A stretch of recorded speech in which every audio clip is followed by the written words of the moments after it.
ফিরে এলাম বিরতির পর। যে খবরে আমরা এই মুহূর্তে চোখ রাখবো, রায়গঞ্জ পুরসভা দখল করলো তৃণমূল কংগ্রেস। 27টির মধ্যে 15টিতেই জয়ী হয়েছে তৃণমূল কংগ্রেস, একটিতে জয়ী হয়েছে বিজেপি এবং দুটিতে জয়ী হয়েছে কংগ্রেস। আমাদের সঙ্গে টেলিফোন লাইনে রয়েছেন উজ্জ্বল মুখার্জি। উজ্জ্বল।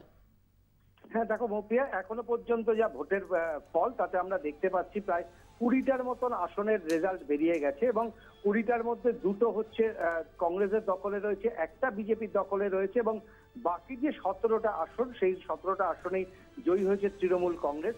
ফলে প্রত্যাশিত ভাবেই যেভাবে ভাবা হয়েছিল যে তৃণমূল কংগ্রেস রায়গঞ্জ পুরসভা দখল করতে চলেছে, সেটাই কিন্তু বাস্তবে সত্যি হলো। এবং যেটা বিষয় সেটা হচ্ছে, আমরা মৌপিয়া সকালেও যখন তোমার সাথে কথা হচ্ছিল যে কংগ্রেস খাতা খুলতে পারবে কিনা, বিজেপি কোনো আসন পাবে কিনা, এগুলোই কিন্তু ছিল মূল আলোচ্য বিষয়। ইন্টারেস্টিংলি উজ্জ্বল, বামেদের সেখানে সাংসদ, অথচ বামেরা সেখানে খাতা খুলতে পারলো না।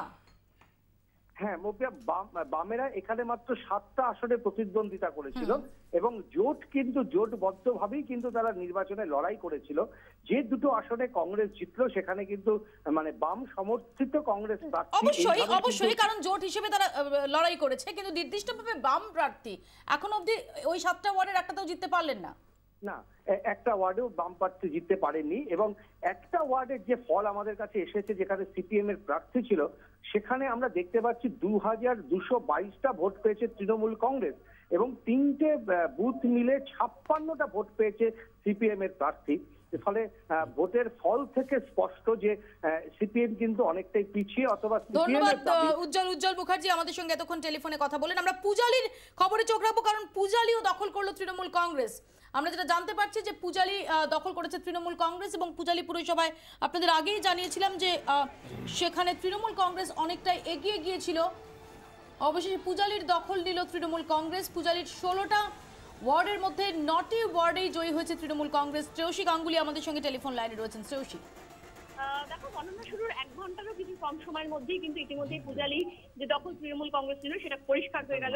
দেখা যাচ্ছে যেখানে যে এক্ষেত্রে 1 নম্বর, 2 নম্বর, 4 নম্বর, 5 নম্বর, 7 নম্বর, 8 নম্বর, 10 নম্বর, 11 নম্বর, 12 নম্বর, 13 এবং 14 এই সবকটি ওয়ার্ডের ক্ষেত্রে কিন্তু জয়ী হয়েছে তৃণমূল কংগ্রেস প্রার্থী। সেক্ষেত্রে 15 এবং 16 এখনো পর্যন্ত ফল বেরোয়নি। ওর পাশাপাশি পূজালির ক্ষেত্রে কিন্তু সবচেয়ে বেশি উল্লেখযোগ্য আরো একটা বিষয় বেশি উল্লেখযোগ্য হয়েছে, সেটা হচ্ছে এখানে কিন্তু এবারে যে নির্বাচনে সেখানে কিন্তু দুটো ওয়ার্ড, সেই দুটো ওয়ার্ডে কিন্তু বিজেপি প্রার্থীরা জয়ী হয়েছেন। যেখানে দেখা যাচ্ছে 3 নম্বর ওয়ার্ড এবং 9 নম্বর ওয়ার্ড, এই দুটো ওয়ার্ডে কিন্তু বিজেপি প্রার্থীরা জয়ী হয়েছেন। এবং সেক্ষেত্রে 9 নম্বর ওয়ার্ডে আমরা জানি যে একটি বুথে গতকাল রিপোলও হয়েছিল। অন্যদিকে 5 নম্বর ওয়ার্ডে যেখানে যে বুথে রিপোল হয়েছিল সেখানে কিন্তু তৃণমূল কংগ্রেসের প্রার্থী তিনি জয়ী লাভ করেছেন। এক্ষেত্রে একটি ওয়ার্ড অর্থাৎ 6 নম্বর সেখানে জয়ী লাভ করেছেন কংগ্রেস প্রার্থী। অন্যদিকে আরো একটি ওয়ার্ড আছে 10 নম্বর, সেখানে জয় পেয়েছেন হচ্ছেন ইন্ডিপেন্ডেন্ট ক্যান্ডিডেট। ফলে সামগ্রিকভাবে দেখতে গেলে পূজালিতে কিন্তু তৃণমূল কংগ্রেসের একেবারে সংখ্যাগরিষ্ঠতা প্রমাণিত এবং সেই জায়গা থেকে দাঁড়িয়ে পূজালি পুরসভা কিন্তু তৃণমূল কংগ্রেস জয় করলো। যদিও ধন্যবাদ শ্রেয়সী গাঙ্গুলি আমাদের সঙ্গে এতক্ষণ টেলিফোনে কথা বলেন। আমি পূজালি নিয়ে আসবো অম্বুজবাবুর কাছে। অম্বুজবাবু, 3 এবং 9 নম্বর ওয়ার্ড সেখানে বিজেপি জয়ী হয়েছে পূজালিতে। আপনারা যে যুক্তি দিচ্ছেন সেটা যদি এখানে অ্যাপ্লাই করেন কি রেজাল্ট হয় সেটা আপনারাই বলতে পারবেন। তার মানে কি, ব্যাপারটা হচ্ছে যদি স্বাভাবিক ভোট হয়, সে পুনর্নির্বাচন হোক কি সেন্ট্রাল ফোর্স দিয়ে হোক, তাহলে মানুষের মতামতের প্রতিফলন কি হতে পারে সেটা দেখা যাচ্ছে। পরিবর্তন তো হতেই পারে, কোনো সময় কংগ্রেস থাকবে, কখনো সিপিএম থাকবে, কখনো টিএমসি থাকবে, কখনো বিজেপি থাকবে। কিন্তু এই যে ভোট রায়গঞ্জের, আমি যদি জিজ্ঞেস করি আপনাকে বা জনসাধারণকে, এই ভোটের সাফল্য কাকে উৎসর্গ করা উচিত? আমি বলবো দুষ্কৃতীদের উৎসর্গ করা উচিত, যেটা সত্যি সেটা করুন। আর যদি না হয়, যদি বলেন পাহাড়ের ভোটটাকে দিয়ে আমি এখানে সমতলটাকে বিচার করতে পারি, মিরিকে জিতেছেন, ভেরি গুড, বাকিগুলোতে দেখুন কি হয়। আমি মিরিকেই যাব, সেখান থেকে আপনার সঙ্গে সরাসরি রয়েছেন আসবো কমলিকা সেনগুপ্ত। কমলিকা, পাহাড়ে দাঁত ফোটালো তৃণমূল কংগ্রেস এবং গত 40 বছর, গত 4 দশকে এই প্রথম কোনো মেনস্ট্রিম পলিটিক্যাল পার্টি এভাবে তাদের অস্তিত্ব জাহির করলো পাহাড়ে। এই মুহূর্তে কি পরিস্থিতি সেখানে? তৃণমূলের সেলিব্রেশন কি শুরু হয়ে গেছে?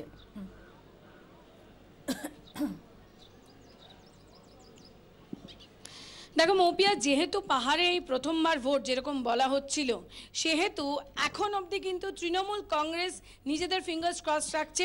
সমস্ত তৃণমূল ক্যান্ডিডেট যারা জিতেছে তারা কিন্তু এই এসডিও বিল্ডিংয়ের ভেতরে রয়েছে। এখন অবধি কিন্তু they are keeping their fingers cross, এটা বলা যেতে পারে। যদিও এটা ইতিহাস, চারিদিক থেকে ফোন আসছে, সমস্ত নেতাদের ফোন আসছে তাদের কাছে, কিন্তু এখন অবধি যে 6 জন জিতেছে অর্থাৎ 2, 3, 5, 7, 8, 9 তারা কিন্তু এখন অবধি বেরোয়নি। এখন অবধি সেই উচ্ছ্বাস, সেই উন্মাদনার চেহারা দেখা যাচ্ছে না।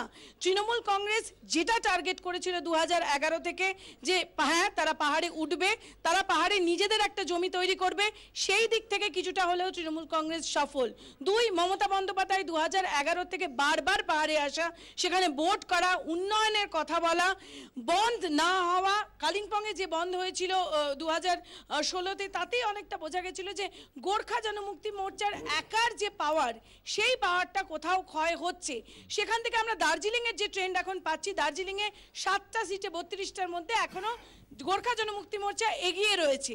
কিন্তু মিরিকে তৃণমূল কংগ্রেস এই প্রথম পুরসভা দখল করে নেওয়া মানে পাহাড়ে, যেটা তুমি বলছিলে, পাহাড়ে গোর্খা জনমুক্তি মোর্চার ঘরে শীত কাটা, এবং সেটা সফলভাবে তারা করতে পেরেছে। কিন্তু এখনো সবাই রেস্ট্রেন্ট। গোর্খা জনমুক্তি মোর্চা থেকে ইনিশিয়াল যা রিঅ্যাকশন এসছে মিরিকে, তাদের বক্তব্য হচ্ছে তৃণমূল কংগ্রেস জিতেছে, তারা ভালোভাবে কাজ করুক। কোথাও না কোথাও ডেমোক্রেসি প্রিভেল করেছে, গণতন্ত্র যে নিজের একটা চেহারা দেখাতে পেরেছে, এখানের মানুষ কিন্তু সেটাই বলছে। ধন্যবাদ কমলিকা সেনগুপ্ত আমাদের সঙ্গে সরাসরি কথা বললেন মিরিক থেকে, যেখানে তৃণমূল কংগ্রেস পুরসভায় জয়ী হয়েছে, ইতিমধ্যে জয় নিশ্চিত করেছে তৃণমূল কংগ্রেস। আমি জাদ মাহমুদের কাছে এখানেই আসবো। জাদ, যেভাবে আমরা তৃণমূল কংগ্রেসকে দাঁত ফোটাতে দেখলাম পাহাড়ে, এবং যেভাবে, যেটা আমি আগেও বললাম, যে একদিকে অ্যাডমিনিস্ট্রেটিভ কৌশল, অন্যদিকে হচ্ছে একদম রাজনৈতিক অ্যাক্টিভিটিস, দুটোকে একজোট করে আজকে তার রেজাল্ট পেল তৃণমূল কংগ্রেস। বাম জমানায় সত্যি সত্যি সম্ভব হয়েছিল কখনো? এমনকি আমরা দেখেছি যে বামেদের যে অস্তিত্ব, সেটাকে জাহির করা গেছিল। একটা সময় তো সেখানে কোনো বাম নেতা যেতে পারতেন না।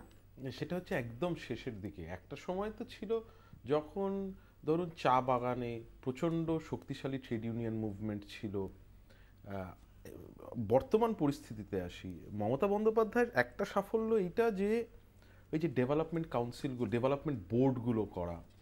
দ্বিতীয় হচ্ছে দেখুন যে উনি একটা খুব ভালো অ্যাডমিনিস্ট্রেটিভলি এবং রাজনৈতিকভাবে দারুণ করলেন, যেটা যে লেপচা, ভুটিয়া, নেপালি সব ভাগ করে দেওয়া, সবার জন্য আলাদা আলাদা আলাদা আলাদা করব। এই জায়গা থেকে খুব সফল এই স্ট্র্যাটেজিটা, খুব সফল। এবং মিরিকে আজকে যে তৃণমূল কংগ্রেস জিতেছে, আপনারা সবাই খুব ন্যায্যভাবেই বলছেন যে প্রথম একটা সমতলের দল, যেটা মূলত সমতল বেসড, সে হচ্ছে পাহাড়ে জিতছে। যেটা পাহাড়ে তো, এবং তার থেকেও ইন্টারেস্টিং হচ্ছে যে বহু বছর পর পাহাড়ে এবার ইলেকশন হলো, সিলেকশন নয়। এক্স্যাক্টলি, এবং ইলেকশনটা হলো। এবং এটাই হচ্ছে মৌলিক প্রশ্ন, যে আলটিমেটলি নির্বাচনে মানুষ ভোট দিয়ে ঠিক করবে কে জিতলো কে হারলো। আমরা একদিকে তৃণমূল কংগ্রেসকে দেখছি যারা মিরিকে গিয়ে হচ্ছে গণতন্ত্র, আমরা এখনো গোর্খা জনমুক্তি মোর্চার বিরুদ্ধে ওনারা গণতন্ত্রের ফুল ফোটাচ্ছেন, অন্যদিকে হচ্ছে বাকি সমস্ত জায়গায় হচ্ছে গণতন্ত্রকে একদম কাঁটা দিয়ে বিছিয়ে দিচ্ছেন। এটাই হচ্ছে কন্ট্রাডিকশন এই মিরিকের ফলাফলের। প্রথম কথা হচ্ছে, আপনার দুটো প্রশ্নের সঙ্গে আমি একমত। একটা হচ্ছে প্রশাসনিক দিক থেকে মুখ্যমন্ত্রী মমতা বন্দ্যোপাধ্যায় তার বিভিন্ন কর্মকাণ্ড ঘটিয়েছেন। রাজনৈতিকভাবে পাহাড়ে বহুদিন ধরে এই ইলেকশনের পরিবর্তে সিলেকশন চলছিল, সেটার মুক্তি ঘটানো। এবার কি কাজ হলো, এখানকার মানুষ দীর্ঘদিন ধরে যারা ব্যবসায়ী, সেই ব্যবসা এবং পর্যটকদের না আসতে দেওয়া, বিভিন্ন সময় কথায় কথায় বন্ধ করা, এই বন্ধ করতে করতে ওখানকার মানুষ বোধহয় কোথাও ক্লান্ত হয়ে গেছিল। ক্লান্ত শুধু নয়, তাদের পেটের বিষয় ছিল। তারা যদি আয় না করতে পারে তারা চালাবে কি করে? এই যে কথায় কথায় বন্ধ, এটা বন্ধ করতে পেরেছিলেন মমতা বন্দ্যোপাধ্যায়। এবং চোখে চোখ রেখে বিমল গুরুং একচ্ছত্র আধিপত্য চালাচ্ছিলেন পুরো পাহাড়বাসীর উপর, যা বলছিলেন তাই হচ্ছিল, যখন তখন পথ আটকে দেওয়া। এটা কোথাও একটা বন্ধ হওয়ার দরকার ছিল। পাহাড়ের মানুষ তাই চাইছিলেন যে আমাদের এখানে শান্তিটা খুব প্রয়োজন এবং ব্যবসার জন্য এখানকার মানুষের রুটি রোজগারের জন্য প্রয়োজন এটা। এই কারণেই আমার ধারণা যে শুধুমাত্র মিরিক না, কার্শিয়াংয়েও একটা ভালো ফল হবে, কালিম্পংয়ে কিছু আসন নিশ্চিতভাবে পাবে, দার্জিলিং পাবে। এই পাওয়ার মধ্য দিয়ে 4 দশক পর কোনো মেন স্ট্রিম পলিটিক্স এখানে প্রবেশ করলো এবং দারুণভাবে মমতা বন্দ্যোপাধ্যায় সফল বলে আমি মনে করি। না, কিন্তু এটাও একটা কথা বলি যে সাব ডিভিশন করা, জেলা করা, মানে যে কোনো জায়গায় এটা খুব প্রভাব ফেলে।